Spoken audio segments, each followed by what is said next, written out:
Assalamualaikum warahmatullahi wabarakatuh. Perkenalkan, saya Ahmad Jaya Adi, Kepala SMA Negeri 1 Lohia, Kabupaten Muna, Provinsi Sulawesi Tenggara. Video ini berisikan video inspiratif yang saya lakukan sebagai bentuk kepemimpinan saya sebagai kepala sekolah guna mengikuti seleksi kepala sekolah inspiratif tahun 2022 dengan topik wujudkan pembelajaran diferensiasi yang efektif di SMA Negeri 1 Lohia dengan love, leadership, orkestra, value, dan equal. Leadership bermakna, sebagai pemimpin pembelajaran di sekolah, saya harus mampu mempengaruhi, menggerakkan, dan mengarahkan tindakan, serta mendorong timbulnya kemauan warga sekolah untuk maju dan meningkatkan kualitas layanan pembelajaran di sekolah. Orkestra bermakna, seluruh elemen yang ada di sekolah, baik itu guru, siswa, dan tenaga kependidikan lainnya, harus berkolaborasi, membangun harmonisasi, guna mewujudkan iklim pembelajaran yang berkualitas di sekolah. Value bermakna, kepala sekolah harus didukung oleh nilai-nilai personal yang baik.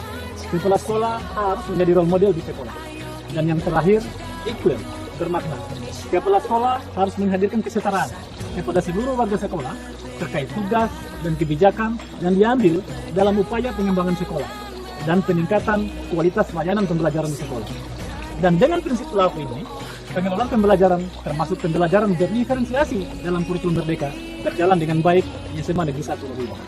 Dalam menerapkan pembelajaran berdiferensiasi yang efektif di SMA Negeri 1 Lohia, sekolah dihadapkan dengan sejumlah tantangan antara lain. Pertama, bagaimana mengubah mindset guru? Guru cenderung tidak ingin mengubah cara mengajar dan sudah merasa nyaman dengan cara, metode, dan pendekatan pembelajaran yang selama ini digunakan kelas. Kedua, bagaimana guru harus mampu menyiapkan bahan ajar yang beragam maupun jenis asesmen yang beragam yang akan digunakan dalam pembelajaran di kelas disesuaikan dengan kondisi, kebutuhan, dan karakteristik peserta didik.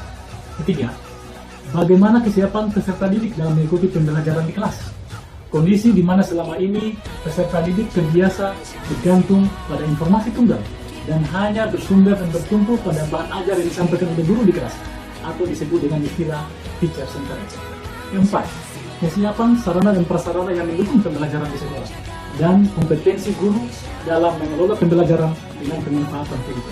Kelima, bagaimana menciptakan kondisi lingkungan belajar yang nyaman, ramah, serta menyenangkan bagi murid. Yang keenam, kondisi geografi sekolah yang terletak di pinggiran kota sehingga mengakibatkan akses internet yang sangat dibutuhkan dalam proses pembelajaran terkadang mengalami gangguan dan tidak stabil. Dan yang ketujuh, latar belakang sosial dan ekonomi orang tua siswa. Sebagian besar ekonomi orang tua siswa berada pada level tingkat ekonomi menengah ke bawah, sehingga terkadang daya dukung orang tua kepada anaknya tidak bisa terpenuhi secara optimal. Untuk menjawab tantangan yang ada tersebut, sekolah melakukan berbagai upaya-upaya seperti yang tersaji dalam video berikut ini. Pada video pertama ini terlihat dalam rangka mendukung implementasi kurikulum merdeka, khususnya terkait penerapan pembelajaran berdiferensiasi di sekolah. Kami SMA Negeri 1 Lohia melaksanakan kegiatan in-house training implementasi kurikulum merdeka yang diikuti oleh seluruh dewan guru dengan materi pokok pembuatan modul belajar, pembuatan modul proyek penguatan fikih pelajar Pancasila, dan pembelajaran berdiferensiasi. Dengan pemateri, guru yang telah dilatih dan lulus dengan pelatihan program sekolah penggerak yang tergabung dalam komite pembelajaran. Kegiatan ini merupakan program sekolah dalam rangka meningkatkan kualitas guru, menjaga tren dan iklim positif tentang pelaksanaan pembelajaran di sekolah, sekaligus meningkatkan konsep pemahaman warga sekolah terkait pembelajaran berdiferensiasi. Di tengah perubahan zaman yang begitu pesat yang mengarah kepada digitalisasi sekolah, transisi dan transformasi paradigma pendidikan tidak bisa kita hindarkan.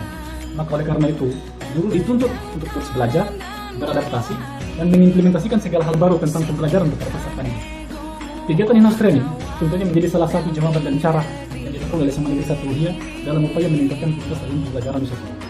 Guna menjawab tuntutan zaman yang senantiasa berubah tersebut, guru diharapkan untuk menguasai berbagai metode pembelajaran yang bersifat kepada murid atau disebut dengan student centered. Salah satunya adalah pembelajaran berbasis project atau project based learning. Modul belajar dengan peningkatan pembelajaran berbasis project atau project based learning yang dihasilkan oleh guru diharapkan dapat diaplikasikan dengan baik di kelas. Tujuan utama dari perencanaan pembelajaran berbasis project adalah memberikan motivasi kepada guru-guru untuk mengembangkan kemampuan berpikir secara ilmiah yang dapat menunjang kapasitasnya untuk pembelajaran, serta memberikan inspirasi kepada guru untuk proaktif dan optimis meningkatkan kualitas pembelajaran di sekolah. Project based learning merupakan model pembelajaran yang menggunakan project sebagai media dalam proses pembelajaran untuk mencapai kompetensi sikap, pengetahuan, dan keterampilan, serta menggunakan masalah sebagai langkah awal dalam mengumpulkan dan mengintegrasikan pengetahuan baru berdasarkan pengalaman peserta didik dalam beraktivitas secara nyata. Untuk kedepannya, program ini akan menjadi program rutin yang rencananya akan dilaksanakan setiap 1 kali dalam 1 semester, sehingga seluruh siswa di setiap angkatan dapat ikut serta merasakan dan melatih diri dalam berbagai kegiatan proyek belajar. Sebagai tolak ukur keberhasilan guru dalam praktek mengajar ini adalah murid akan merasa nyaman belajar, akan merasa senang belajar, dan terlayani sesuai minat, bakat, dan potensi yang mereka miliki. Pada video yang kedua ini, sebagai bentuk follow up dari kegiatan in-house training yang sudah kita lakukan di sekolah, saya melakukan monitoring dan supervisi kesiapan guru terkait perangkat pembelajaran yang digunakan oleh guru di kelas. Memastikan bahwa guru telah menyiapkan perangkat pembelajaran berupa modul ajar dan instrumen pembelajaran lainnya. Di sini saya melakukan supervisi akademik sekaligus melihat apakah penerapan pembelajaran berdiferensiasi dilakukan dengan baik oleh guru di kelas. Pada video yang ketiga ini, saya melakukan kegiatan supervisi akademik di kelas dengan bertujuan untuk melihat dan memonitoring pelaksanaan pembelajaran di kelas. Apakah guru tersebut sudah melakukan pembelajaran berdasarkan perangkat pembelajaran yang sudah dibuat atau tidak?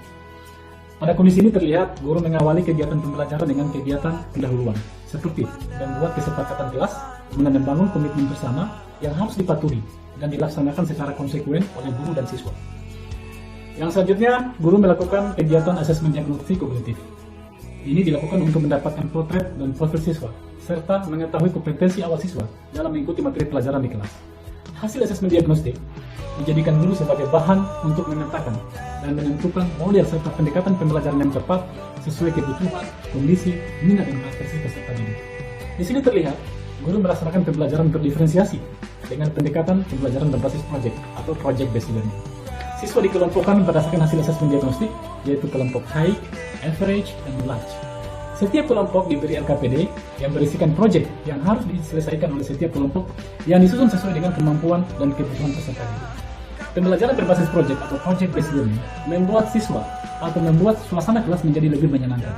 Siswa dapat menyelesaikan tugas yang diberikan dengan baik dan siswa diberikan kesempatan yang seluas-luasnya untuk mempresentasikan proyek yang diberikan di setiap kelompok. Untuk video yang keempat, dalam rangka mewujudkan pembelajaran berdiferensiasi yang bertujuan mendukung perkembangan kognitif dan non-kognitif siswa, SMA Negeri 1 Lohian melaksanakan kegiatan yang disebut dengan kegiatan Kampung Ceria. Kegiatan ini dilaksanakan di setiap hari Rabu di pagi hari sebelum pembelajaran dimulai di kelas. Di mana pada kegiatan ini, siswa diberi ruang dan kesempatan untuk mengaktualisasikan bakat dan potensi yang mereka miliki, seperti kemampuan berbicara berbahasa Inggris, pidato berbahasa Indonesia, ceramah agama, lagu solo, baca puisi, monolog, olahraga, kriya, pramuka, dan drama. Kegiatan Kampung Ceria diharapkan bisa bertransformasi menjadi budaya positif sekolah dan mendukung tumbuh kembang siswa sesuai dengan minat, bakat, dan potensi yang mereka miliki. Dari berbagai upaya yang dilakukan oleh sekolah tentu akan memberikan dampak terhadap sekolah. Berikut saya akan menguraikan dampak kepemimpinan kepala sekolah terhadap sekolah. Pertama, kemampuan guru mengelola pembelajaran semakin baik. Guru semakin nyaman, paham akan tugasnya memfasilitasi pembelajaran di kelas, menjadikan siswa sebagai pusat dan epicentrum pembelajaran, serta mampu mengeksplorasi, memperbaiki kesulitan belajar siswa, sehingga siswa dapat berkembang sesuai dengan potensi, minat, bakat, dan gaya belajar. Kedua, motivasi dan semangat mengajar guru meningkat, seiring dengan perubahan mindset terkait perubahan kurikulum yang ada, ditunjukkan dengan penggunaan bahan ajar dan media pembelajaran yang beragam, disesuaikan dengan kebutuhan dan kondisi serta karakteristik peserta didik. Ketiga, motivasi dan semangat belajar siswa meningkat, ditunjukkan dengan tingkat kehadiran siswa di kelas meningkat, partisipasi dan kegiatan siswa dalam proses belajar mengajar meningkat. Keempat, suasana belajar lebih menyenangkan, pembelajaran di kelas berlangsung lebih humanis dan ruang bagi siswa mengeksplorasi kemampuannya lebih baik. Kelima, hasil belajar siswa meningkat, ditunjukkan dengan capaian hasil asesmen formatif di setiap materi yang telah dipelajari di kelas. Keenam, karakter, sikap, moral siswa semakin baik, ditunjukkan dengan berkurangnya pelanggaran yang dilakukan oleh siswa di sekolah. Yang ketujuh, munculnya budaya positif sekolah. Demikian paparan saya terkait praktek baik yang sudah saya lakukan di sekolah. Semoga bermanfaat dan menjadi sumbangsi positif guna perbaikan kualitas layanan pembelajaran di sekolah. Never too late to start and there is no word to give up before trying. Saya rentang bergerak, selalu hebat. Billahi taufiq wal hidayah. Wassalamualaikum warahmatullahi wabarakatuh.